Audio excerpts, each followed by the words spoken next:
While India is still reeling from the deadly Pahalgam attack that claimed the lives of at least 26 people, several strong measures have been taken in retaliation to the tragedy. While Pakistan denies any involvement in the attack, India has a sharp response against Pakistan for its seemingly indirect role. Here are some of the key decisions announced.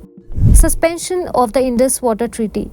India has suspended the 1960 Indus Waters Treaty with Pakistan. This historic agreement, brokered by the World Bank, governed water sharing of the Indus River system. The suspension signals a significant shift in India's stance, indicating that long-standing diplomatic agreements will be reassessed in light of national security threats.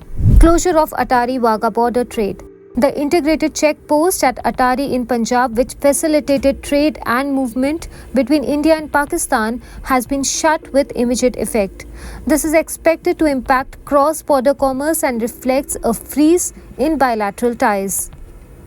Revocation of SAARC visa exemption for Pakistani nationals. India has withdrawn the SAARC visa exemption scheme privileges for Pakistani citizens.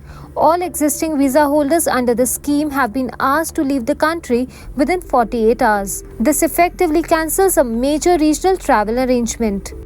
Expulsion of Pakistani military advisors. India has declared the defense, naval and air advisors at the Pakistan High Commission in New Delhi as persona non grata. These officials have been asked to leave the country within a week. A reciprocal withdrawal of Indian military advisors from Islamabad will also follow. Reduction in diplomatic staff strength. Both countries will scale down the number of personnel at their respective high commissions. The current strength of 55 will be brought down to 30 by 1st May. This marks a clear downgrading of diplomatic engagement between the two nations. The Indian government has also intensified military operations in the forest of Poonch to neutralize the terrorists responsible for the Pahalgam ambush. Subscribe to Midday India. Get direct notifications on all our videos by clicking on the bell icon.